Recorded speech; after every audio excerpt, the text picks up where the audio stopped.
ரெண்டு விதமான விதிகள் இருக்குது. Man made laws, god made laws. தேவன் வகுத்த விதிகள், கர்த்தர் விதித்த விதிகள்னு இருக்கு. மனுஷன் சில விதிகளை விதிக்கிறான். ரெட் லைட் எரியும் போது நிக்கணும், மஞ்ச கோடை தாண்டக்கூடாது, இங்க பார்க் பண்ணக்கூடாது, இங்க எச்சி துப்ப கூடாது. இதெல்லாம் மனிதன் சில சட்டங்களை போடுறான். இந்த சட்டத்துல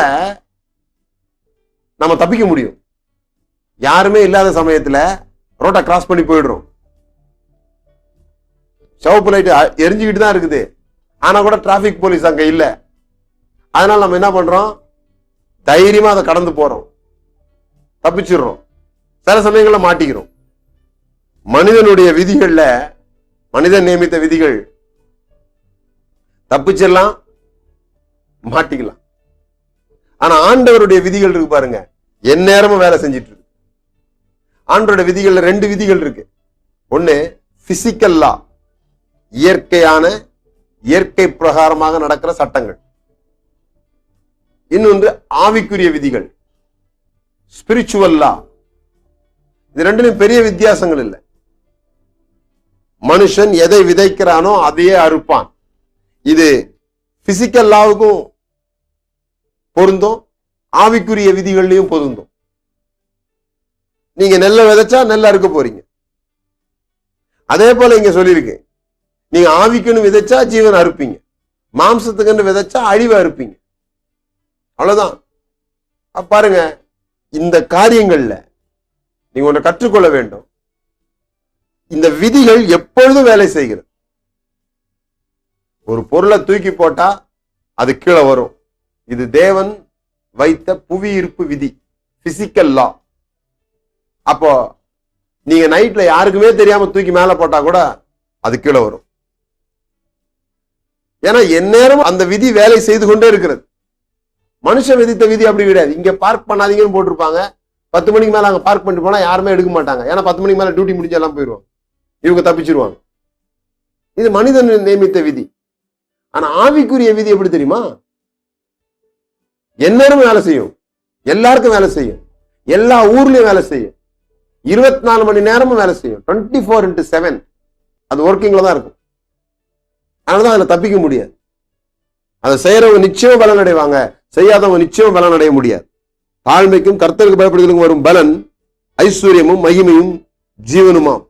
தேவன் அதே போல செழிப்புக்கென்று விதிகளை வைத்திருக்கிறார், பல விதிகளை வைத்திருக்கிறார். வேலை செய்யறவங்க செழிப்பாங்க, கைப்பாடா சேர்க்கிறவங்க விருத்தி அடைவான். இதான் வேலையும் செழிப்புமான பிரமாணம். Work and prosper. நான் மறுபடியும் சொல்லுகிறேன், வேலை சாபம் கிடையாது. வேலை தேவனால் கொடுக்கப்பட்ட ஒரு ஆசீர்வாதம்.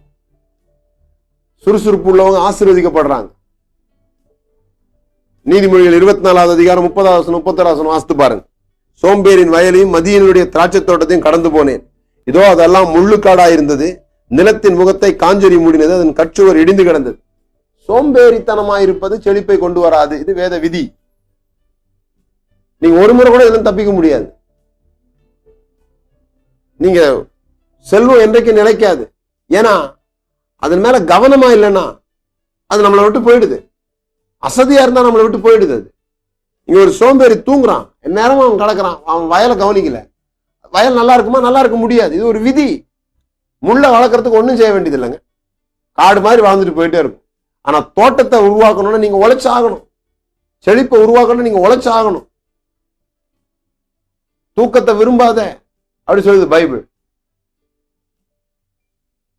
உன்னோட வறுமை ஆயுதம் அணிந்தவனை போல வரும். அது ஒரு நாள் மிஸ் ஆகாது. அது ஒரு விதி. நீங்க சோம்பேறியா இல்லாமல் மேற்பார்வையின்றி உங்க வேலைகளை உங்களால செய்ய முடியும்னா, without supervision. If you have supervision, you don't need supervisor. உங்களுக்கு மேலான தரிசனம் இருக்குமானால், மேலான பார்வை இருக்குமானால், உங்களை மேற்பார்வையிட ஒருவர் தேவையில்லை. சில பேரை பாருங்க, எப்பவும் குத்திக்கிட்டே இருக்கணும், சொல்லிக்கிட்டே இருந்தா தான் வேலை செய்வாங்க, அவங்களா செய்யவே மாட்டாங்க. இந்த மாதிரி ஆட்கள் செழிக்கவே முடியாது, இந்த மாதிரி ஆட்கள் முன்னேற முடியாதுன்னு வேதம் சொல்லுது.